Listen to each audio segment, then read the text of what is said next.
చేసి నాన్నగారు నా ముఖ్య శిష్యులు అంతా శ్రీమతి గరికపాటి శ్యామల, ఆమె కూడా ఎంఏ మ్యూజిక్ చేయాలి, గెస్ట్ లెక్చరర్గా.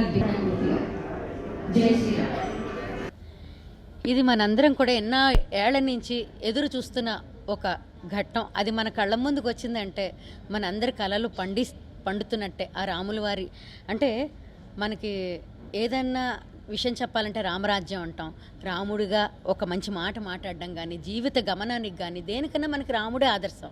సో అలాంటి ఆదర్శమూర్తి, అలాంటి రాముల వారికి జరుగుతున్న ఒక మహద్భుత వైభవ ఘట్టంలో, ఆ ఘట్టం జరుగుతున్న కాలంలో మనం ఉండడం, అది మనందరికీ చాలా ఒక ఇంతకన్నా ఒక అద్భుతమైన ఘట్టం జీవితంలో ఉండదు.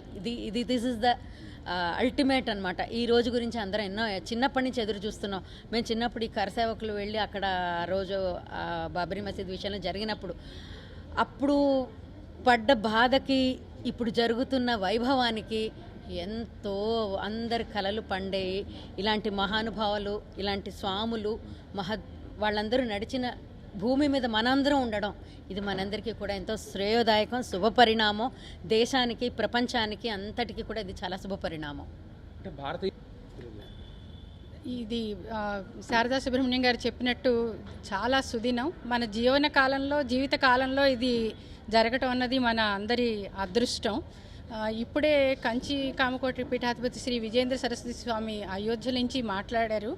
ఆయన ఏం చెప్పారంటే, రాముడు స్వరూపంలోనూ రూపంలోనూ సౌందర్యం కాదు, అంతా ఆయన సకల సౌందర్య గుణాభిరాముడు. అందువల్ల రాముడిని మనం దేవుడిగా ఎప్పటికీ కొలుస్తాము. ఎందుకంటే ఆయన యుద్ధంలో కూడా సంయమనం పాటించేవాళ్ళు. అలాంటి రాముడిని మనం ఇప్పుడు మళ్ళీ బాలరాముడుగాను, అయోధ్య రాముడుగాను మళ్ళీ మనం అక్కడ ప్రతిష్ఠించటం, రేపు ప్రాణ ప్రతిష్ఠ జరగటం అన్నది చాలా సుదినం, మన అదృష్టంగా భావిస్తున్నాం. ధర్మానికి నిలువెత్తు రూపం శ్రీరాముడు ఒక కొడుకు ఎట్లా ఉండాలి, ఒక తండ్రి ఎట్లా ఉండాలి, ఒక భర్త ఎట్లా ఉండాలి, ఒక అన్నయ్య ఎట్లా ఉండాలి, ఇట్లా ఎన్నో విషయాలు చెప్పారు. వాటిల్లో దేశభక్తి కూడా చెప్పారు. ఇట్లా ఒక సామాన్య మానవుడిగా ఉంటూ దేశభక్తిని ప్రబోధించడం అనేది ఈ తరానికి కావాల్సింది.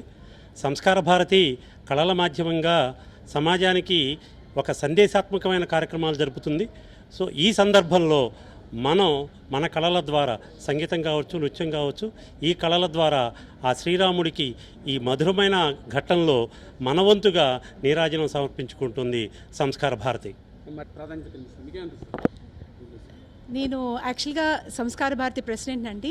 నేను ఈ ప్రెసిడెంట్గా ఉన్నప్పుడు అయోధ్యలో రాముడు గుడి రావడం నా అదృష్టము. ఎందుకంటే ఈరోజు మాకు సెలబ్రేట్ చేసుకునే అవకాశం కలిగింది. సంస్కార భారతిగా మేము ఏంటంటే కళల ద్వారా సందేశాత్మక కార్యక్రమాలు చాలా శాఖల్లో మేము నిర్వహిస్తూ ఉంటాము. సో ఈ విధంగా మాకు ఈ రకమైన కార్యక్రమం నిర్వహించడానికి కలిగిన అదృష్టాన్ని శ్రీరాముడు నాకు ఇచ్చిన వరం కిందే అనుకుంటున్నాను.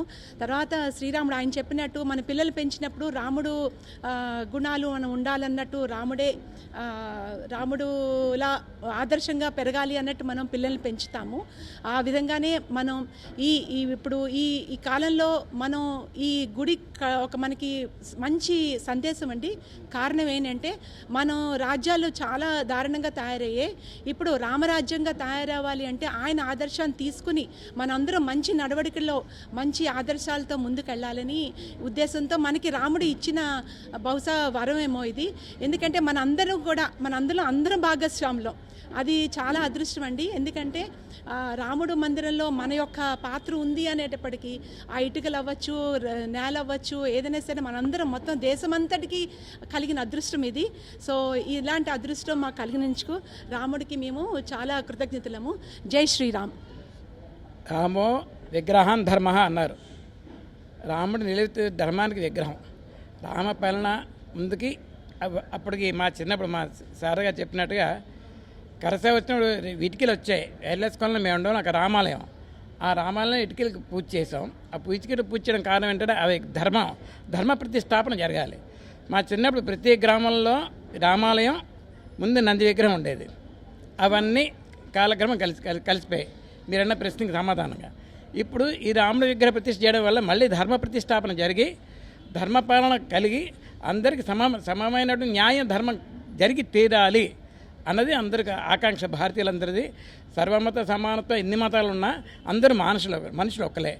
అలాగే రాముల వారు అందరినీ పరిపాలన చేశారు. అమ్మగారు చెప్పినట్టుగా ఆ విగ్రహ ధర్మ ప్రతి మానవుల్లోని ఆ ప్రాణప్రతిష్ఠ ధర్మం మనలో కూడా ప్రాణప్రతిష్ఠ జరిగి అదే ప్రాణప్రదంగా దేశాన్ని మనందరం నడిపే రాముల వారు మనందరినీ నడిపించాలని మనం ప్రార్థన చేసుకుంటున్నాం.